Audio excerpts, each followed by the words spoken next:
So you heard what Coach Meyer said about you as a running back in high school. Not a big fan of that. No, not really.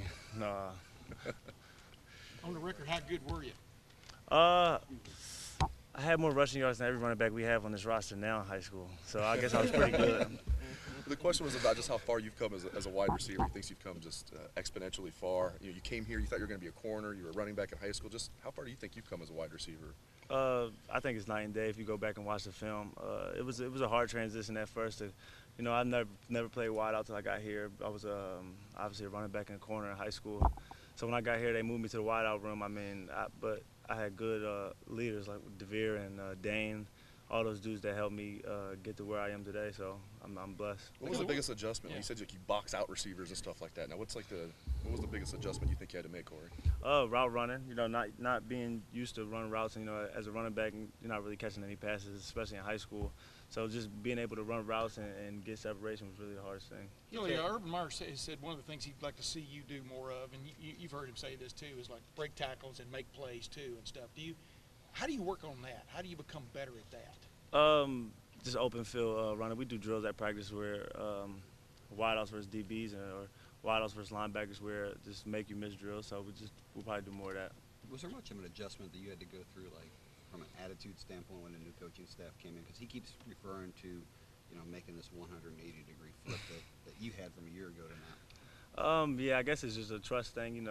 Just getting new coaches and just these last couple of years, I've had a different position coach basically every year.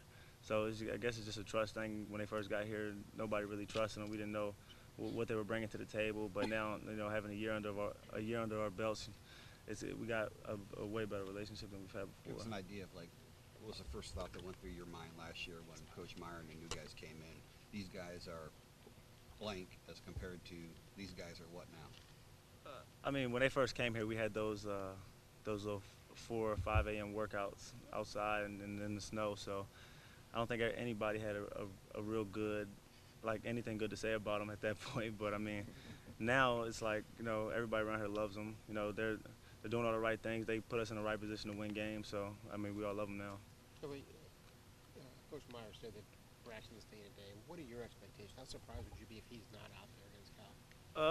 Very surprised. Braxton's a real hard worker. So I seen him earlier. He was in the training room rehabbing. So I expect him to do what a leader does, and he'll be in the training room every day, and I think he'll be fine. Did he say anything to you about, hey, I'm going to play, or I expect to play? Nah, we didn't talk about that.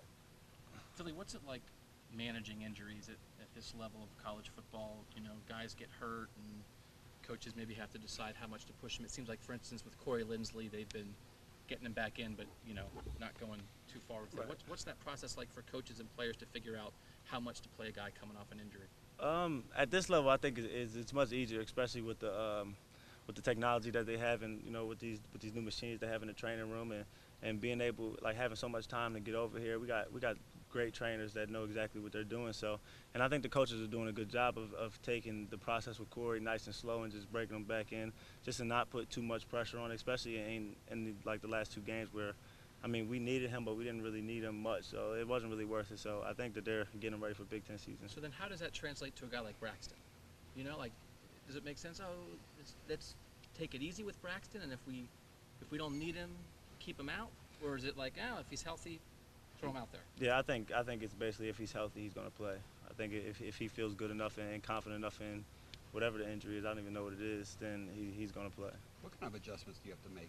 Braxton and Kenny are in the same offense, but they're not the same quarterback. As a receiver, when Kenny comes in the game, what sort of adjustments do you have to make as opposed to when Braxton's in there? None at all, really.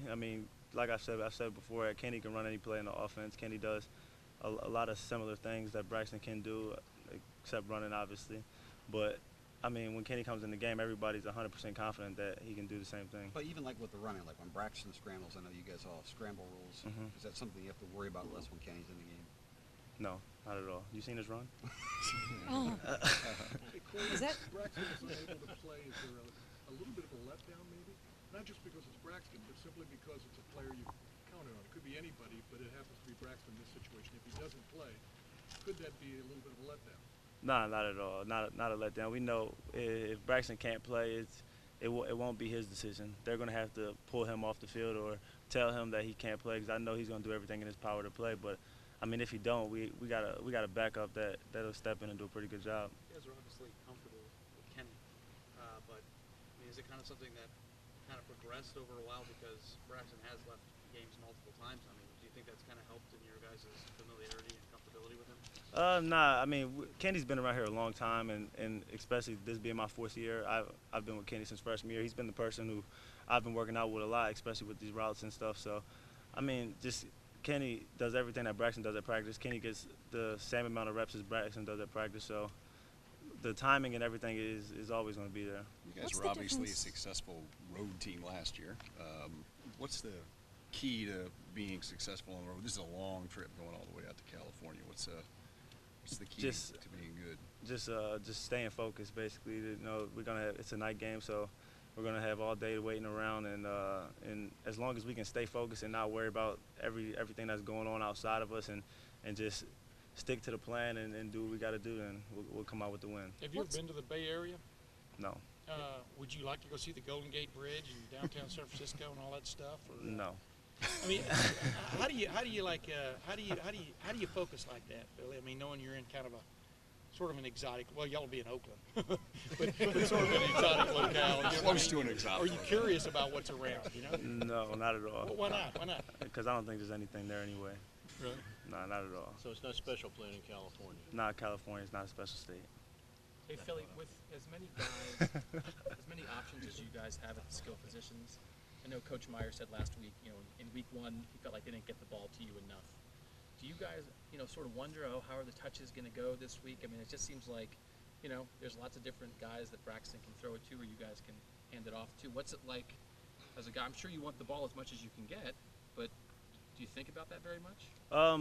I think it would be crazy for me to say I don't, but I think everybody, like most of the skilled players here, we've come to be more team oriented. So I mean, it's every game there's going to be somebody who's not going to be as involved as they want to be, but I guess they kind of got to just swallow their pride. And I mean, the overall goal is that we get the win. So if we get the win at the end of the day, then I mean, how upset can anybody be? Corey, what's the difference? What's the difference between Braxton and Kenny in the huddle? I mean, you said that they're not very different on the field, but in the huddle, are they the same guy there too? Oh, no, not at all. Kenny's, I mean, he's crazy. He's kind of like when he comes in the huddle, he's loud, obnoxious. He's real. You can tell he's real confident, like with everything he does. He talks a lot of trash on the field. So when Kenny's in the game, I mean, he kind of hypes everybody up. You mean to other players, I mean to defenders how about inside? Braxton? He gets into it? I Yeah, mean, to defenders. Give me an example from Saturday. I can't say the words verbatim. Yeah, it's not. You can It's have rated R.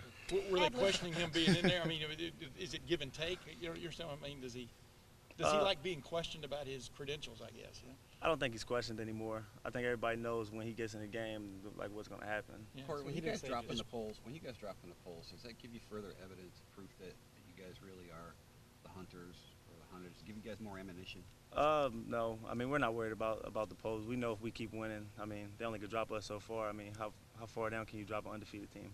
Kind of on that note, you tweeted this morning that you're a big fan of Mark May. What kind of spurred those comments, and care to expand? I mean, he said I had a good catch on Saturday, right? And Yeah. a good push off. Yeah. Yeah. That's why I love him. How's Braxton? One last question. How's Braxton in the huddle compared to Kenny? Braxton's not. I mean, he's not as obnoxious and crazy as Kenny is. I mean, Braxton's a leader in the huddle, and it's night and day where he is vocally in the huddle. But I mean, he's not really the quiet big trash, often, yeah. the big trash talker like Kenny G is. Just more polite. Way more Thank you, polite Corey. player.